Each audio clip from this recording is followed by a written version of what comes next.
जंगल में काले काले बादल छा जाते हैं और कुछ ही देर में तेज बारिश शुरू हो जाती है। जंगल के सभी पक्षियों ने अपने लकड़ियों के पक्के घर बना लिए थे और अपने घरों में सुकून से रह रहे थे। लेकिन इस जंगल में टुनटुनी चिड़िया ने अभी तक अपना लकड़ी का घर नहीं बनाया था। इस बार तो मैंने बारिशों में अपना लकड़ियों का पक्का घर भी नहीं बनाया है। कितनी तेज बारिश हो रही है, मैं क्या करूं? इस बारिश का पानी तो बहुत ठंडा है। अगर मैं इस तरह बारिश में भीगती रही तो मैं बीमार हो जाऊंगी। और फिर टुनटुनी बारिश से बचने के लिए अपने लिए कोई जगह तलाश कर रही होती है। ये ठीक बना लिया मैंने, थोड़ी मेहनत लगी लेकिन काम अच्छा हो गया। आज की पूरी रात मैं यहीं पर ही आराम से गुजार लूँगी। कल सुबह तक बारिश भी रुक जाएगी, फिर मैं जाऊँगी और लकड़ियाँ खरीद कर लाऊँगी और उन लकड़ियों से मैं अपना एक पक्का घर बना लूँगी। ये बड़े बड़े पत्ते ज़्यादा दिन तक नहीं सह सकेंगे, ये तेज़ हवा और आंधी, ये तो कभी भी उड़ जाएंगे। मुझे अपना लकड़ियों का घर तो बनाना ही पड़ेगा। और फिर टुनटुनी आराम से उन बड़े बड़े पत्तों के नीचे सो जाती है। पतलू जी, सभी पक्षियों ने अपने लकड़ियों के घर बना लिए हैं, एक हम ही इतने कामचोर हैं, हमने अभी तक अपना घर नहीं बनाया है। नहीं नहीं गौरी, तुम गलत बोल रही हो। हमारे अलावा इस बार टुनटुनी ने भी अपना घर नहीं बनाया है। टुनटुनी भी लगता है हमारी तरह ही कामचोर हो गई है। पतलू जी, टुनटुनी कभी भी कामचोर नहीं हो सकती। किसी मजबूरी की वजह से टुनटुनी ने अपना घर नहीं बनाया होगा। लेकिन आप देखना, कल सुबह ही टुनटुनी अपना घर बनाएगी। और मुझे पता है ये बारिशें ऐसे ही नहीं रुकेंगी, कुछ दिन तो चलेंगी। इसलिए हमें भी अपना लकड़ियों का घर बना लेना चाहिए। हम कब तक इस छाते के नीचे बैठे रहेंगे? और तुम्हें पता है, ये छाता भी मेरी माँ ने मुझे जहेज में दिया था। हाँ हाँ पता है, ज़्यादा याद दिलाने की ज़रूरत नहीं है। कल सुबह मैं जाऊँगा और बाज़ार से लकड़ियाँ ख़रीद कर लाऊँगा और अपना भी एक लकड़ियों का घर बना लूँगा। पर पतलू जी, हमारे पास लकड़ियाँ खरीदने के लिए भोजन कहाँ है? हम लकड़ियाँ कहाँ से खरीदेंगे? तुम बिल्कुल भी फिक्र मत करो, मैं अपने भाई जग्गू कौवे से कुछ भोजन उधार पर मांग लूँगा, वो मुझे मना नहीं करेगा। इस तरह बातें करते करते पतलू और गौरी भी सो जाते। सुबह हो जाती है, बारिश भी रुक जाती है। जंगल में हर तरफ हरियाली ही हरियाली होती है। टुनटुनी भी उठ जाती है और फिर टुनटुनी कहती है, बारिश तो रुक गई है, लेकिन बारिश दोबारा कभी भी हो सकती है। मुझे जल्द से जल्द अपना लकड़ियों का घर बनाना होगा। ये जो मेरे पास 2 भोजन से भरी पोटलियाँ हैं, मैं ये ले जाती हूँ और इनसे लकड़ियाँ खरीद कर ले आती हूँ और फिर जल्दी जल्दी अपना लकड़ियों का घर बना लूँगी। और फिर ये कहकर टुनटुनी लकड़ियाँ खरीदने के लिए चली जाती है। रास्ते में टुनटुनी को पतलू और गौरी मिल जाते हैं। पतलू टुनटुनी को देख लेता है और वो टुनटुनी को बुलाने लगता है। अरे रुको रुको टुनटुनी, कहाँ जा रही हो? ज़रा इधर तो आओ। और फिर टुनटुनी पतलू के पास आती है और पतलू कहता है, टुनटुनी कहाँ जा रही हो ये भोजन से भरी पोटलियाँ लेकर? वो पतलू, मैंने इस बार अपना लकड़ियों का घर नहीं बनाया है, इसलिए मैं लकड़ियाँ खरीदने के लिए लकड़हारे पक्षी के पास जा रही हूँ। टुनटुनी, तुम्हारे पास तो 2-2 भोजन से भरी पोटलियाँ हैं। इतने सारे भोजन में तो तुम्हें काफ़ी ज़्यादा मजबूत लकड़ियाँ मिल जाएंगी। वैसे मेरे मामा जी भी लकड़हारे हैं, उनके पास भी काफ़ी मजबूत लकड़ियाँ होती हैं। तुम बोलो तो मैं तुम्हें मजबूत लकड़ियाँ अपने मामा जी के पास से दिलवा देता। अच्छा, तुम्हारे मामा जी लकड़ आ रहे हैं तो फिर ठीक है पतलू, तुम अपने मामा जी के पास से ही लकड़ियाँ ले आना, ठीक है। ये दोनों भोजन की पोटलियाँ तुम मुझे दे दो, मैं कुछ देर के बाद तुम्हें अपने मामा जी के पास से लकड़ियाँ लाकर दे दूँगा। ठीक है पतलू, मैं तुम्हारा इंतज़ार करूँगी, जल्दी आना लकड़ियाँ लेकर। ये कहकर टुनटुनी अपने घोंसले की तरफ चली जाती है।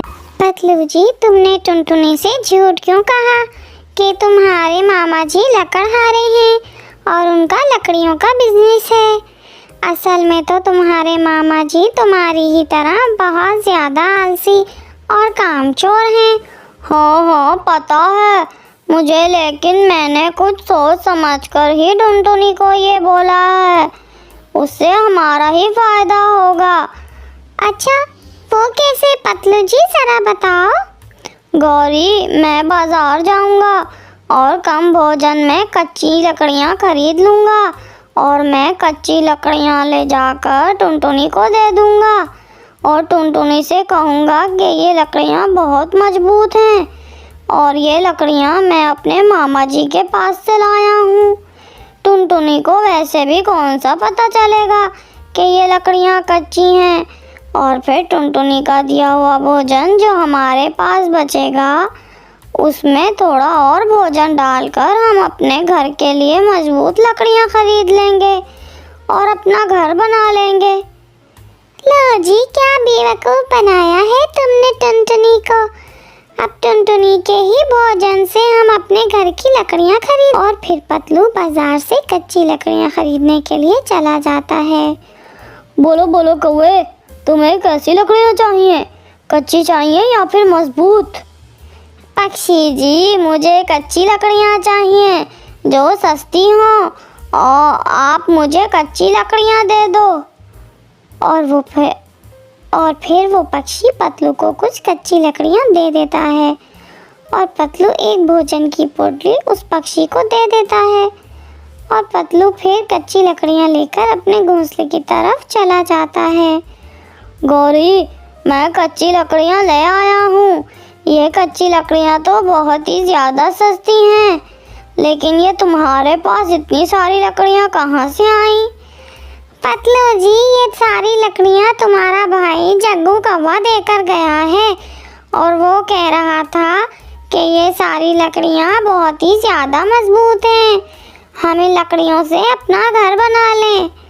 देखो गौरी, दोनों लकड़ियाँ देखने में तो एक ही जैसी लग रही हैं, लेकिन किसी को क्या पता कि जो लकड़ियाँ मैं लाया हूँ वो लकड़ियाँ कच्ची हैं और जो लकड़ियाँ मेरा भाई देकर गया है वो लकड़ियाँ मजबूत हैं। जाओ पतलू जी, तुम टुनटुनी की कच्ची लकड़ियाँ टुनटुनी को दे आओ ताकि टुनटुनी अपना घर बनाना शुरू कर दे। गौरी, मैं अभी बहुत थक गया हूँ, मैं कुछ देर आराम करूँगा, उसके बाद मैं टुनटुनी की लकड़ियाँ उसे दे आऊँगा। ये कहकर पतलू अपने घोंसले में आराम से सो जाता है। बहुत प्यास लग रही है, चलो मैं नदी से पानी पीकर आ जाती हूँ। और फिर गौरी नदी से पानी पीने के लिए चली जाती है। कुछ देर बाद गौरी नदी से पानी पीकर आती है तो कहती है, चलो भाई, टुनटुनी की कच्ची लकड़ियाँ मैं ही टुनटुनी को दे आती हूँ, वरना ये पतलू जी तो सोते ही रहे। लेकिन इन दोनों लकड़ियों में से कच्ची लकड़ियाँ कौन सी हैं जो टुनटुनी को देनी है? लगता है यही वाली होंगी, चलो यही ले जाती हूँ। और फिर गौरी मजबूत लकड़ियों को कच्ची लकड़ियाँ समझकर टुनटुनी को देने के लिए ले जाती है। टुनटुनी, ये लो, पतलू जी अपने मामा जी के पास से तुम्हारे लिए लकड़ियाँ ले आए हैं। ये लकड़ियाँ बहुत ही ज़्यादा मजबूत हैं। गौरी, तुम्हारा बहुत बहुत शुक्रिया। चलो अब मैं अपना घर बनाना शुरू कर देती हूँ। बारिश का कुछ पता नहीं है, कभी भी शुरू हो सकती है। और फिर गौरी अपने घोंसले की तरफ चली जाती है और टुनटुनी अपना घर बनाना शुरू कर देती है। वैसे गौरी ठीक कह रही थी, ये लकड़ियाँ तो बहुत ही ज़्यादा मजबूत हैं। दूसरी तरफ वो पतलू और गौरी उन कच्ची लकड़ियों से अपना घर बनाना शुरू कर देते हैं। फिर सुबह हो जाती है और पतलू और गौरी ने मिलकर अपना लकड़ियों का घर तैयार कर लिया था। देखो, आसमान पर काले काले बादल छा गए हैं, मतलब कुछ ही देर में बारिश भी शुरू होने वाली है। मैंने अपना घर भी बना दिया है और अपने घर को रंग भी कर दिया है। कितना सुंदर दिख रहा है मेरा घर। अरे कितने काले काले बादल आ गए हैं, मतलब कुछ ही देर में बारिश शुरू होने वाली है। चलो भाई, मैं अपने घर में चली जाती हूँ। और फिर कुछ ही देर के बाद जंगल में तेज हवाओं के साथ बारिश भी शुरू हो जाती है। सभी पक्षी अपने अपने घरों में बैठकर बारिश के मौसम का मज़ा ले रहे थे। गौरी, कितनी तेज बारिश हो रही है। मुझे तो ऐसा लग रहा है कि टुनटुनी का कच्ची लकड़ियों का बना हुआ घर अब तक तो टूट भी गया होगा, क्योंकि इतनी तेज बारिश जो हो रही है। हाँ पतलू जी, मुझे भी ऐसा ही लगता है कि इस टुनटुनी का घर अब तक टूट फूट गया होगा। गौरी इतना कहती ही है कि तेज बारिश की वजह से उनके घर की छत टूटकर हवा में ही उड़ जाती है। अरे भाई गौरी, ये हमारे घर की छत कैसे टूट गई? हमारे घर की लकड़ियाँ तो बहुत ही मजबूत थी। पतलू जी, लगता है तुम्हारे भाई जग्गू कव्वे ने मुझसे झूठ कहा था कि इसकी लकड़ियाँ मजबूत हैं। नहीं नहीं, मेरा भाई जग्गू कौवा कभी झूठ नहीं बोलता है। गौरी, कहीं ऐसा तो नहीं कि मजबूत लकड़ियाँ तुम टुनटुनी को दे दी हो और टुनटुनी की कच्ची लकड़ियों से हमने ये घर बनाया हो? पतलू जी, दोनों लकड़ियाँ एक साथ ही रखी हुई थी। ये पता ही नहीं लग रहा था कि कौन सी लकड़ियाँ मजबूत हैं और कौन सी कच्ची। शायद मैंने टुनटुनी को मजबूत लकड़ियाँ दे दी हैं। ये तुमने क्या किया गौरी? अब हम क्या करेंगे? हमारा घर तो टूट गया है। अब हमें इस तेज बारिश में ही भीगना पड़ेगा। पतलू जी, हमने टुनटुनी के साथ गलत करने का सोचा था। शायद ये हमें उसकी सज़ा मिली है। इस तरह पतलू कौवा और गौरी अपनी गलती की सज़ा पा लेते हैं और वो पूरी रात बारिश में ही भीगते रहते हैं। अगर आपको वीडियो पसंद आए तो चैनल को सब्सक्राइब, वीडियो को लाइक और अपने दोस्तों के साथ शेयर। एक जंगल में कालू कौवा अपनी पत्नी गौरी कौवी और अपने बेटे टिल्लू के साथ रहता था। अरे गौरी, तुमने एक अंडा दिया है, मैं बहुत खुश हूँ। तुम इस अंडे को छोड़कर कहीं पर भी मत जाना, इसी अंडे पर बैठी रहना। कालू जी, मैं इसी अंडे का टिल्लू से भी ज़्यादा ख्याल रखूंगी। आप बिल्कुल भी परेशान मत हो। मैं तुम्हारे लिए भोजन ढूंढ कर लाता हूँ। कालू जी, मुझे कुछ खट्टा खाने का मन कर रहा है। कुछ मेरे लिए खट्टा मीठा ले आइए ना। ठीक है माँ, मैं भी खेलने जा रहा हूँ। आप अंडे को छोड़कर कहीं पर भी मत जाना। ऐसा कहकर टिल्लू भी वहाँ से चला जाता है। कालू जी तो भोजन लाने चले गए और टिल्लू खेलने चला गया। यहाँ बैठकर मैं क्या करूँगी? मैं तो इस घोंसले में अकेले बैठकर बोर हो जाऊँगी। मैं क्यों ना मम्मी के पास जाऊँ? अगर मैं मम्मी के पास चली गई तो इस अंडे की देखभाल कौन करेगा? हाँ, मीनू चिड़िया है ना, वो मेरे अंडे का ख्याल रख लेगी। मीनू चिड़िया वहीं गौरी के घर के पास ही रहती थी। गौरी मीनू चिड़िया के घोंसले में जाती है। मीनू चिड़िया, मेरी माँ की तबीयत खराब हो गई है, मुझे उनसे मिलने जाना है। क्या तुम मेरे अंडे का ख्याल रख पाओगी? ऐसा कहकर गौरी वहाँ से चली जाती है। अच्छा हुआ कि मैंने पहले ही भोजन जमा करके रख लिया। आज तो गौरी बहन भी अपने घोंसले में नहीं है। आज मुझे अपने अंडों के साथ साथ गौरी बहन के अंडों का भी ध्यान रखना होगा। मीनू चिड़िया अपने घोंसले में ही बैठकर गौरी के अंडों की देखभाल कर रही होती है। वहीं उसके पास ही एक आम का पेड़ भी होता है। अरे मुझे आम खाना है। अगर माँ को कहूँगा तो माँ अंडा छोड़कर नहीं आएगी। मुझे कुछ ना कुछ करना होगा। मैं कुछ ही पत्थर मारूंगा और आम को तोड़कर खाऊंगा। फिर टिल्लू पत्थर को उठाकर उस आम को मारने लग जाता है। उसका निशाना चूक जाता है। टिल्लू फिर से एक पत्थर उठाता है और फिर से आम पर मारने लग जाता है। इस बार वो पत्थर गौरी कौवे के घोंसले में अंडे के ऊपर गिर जाता है। ये सब देखकर मीनू चिड़िया टिल्लू के पास आ जाती है। ये तुमने क्या किया टिल्लू बेटा? वो पत्थर तुम्हारे घोंसले में गिर गया है, जिसकी वजह से गौरी बहन का अंडा टूट गया है। अगर गौरी बहन को ये पता चला तो वो तुम्हें छोड़ेंगी नहीं। फिर टिल्लू बहुत घबरा जाता है और वो झूठ कहने लग जाता है। मैंने पत्थर नहीं मारा है चिड़िया आंटी, पत्थर तो जिससे हमारा अंडा टूट गया है।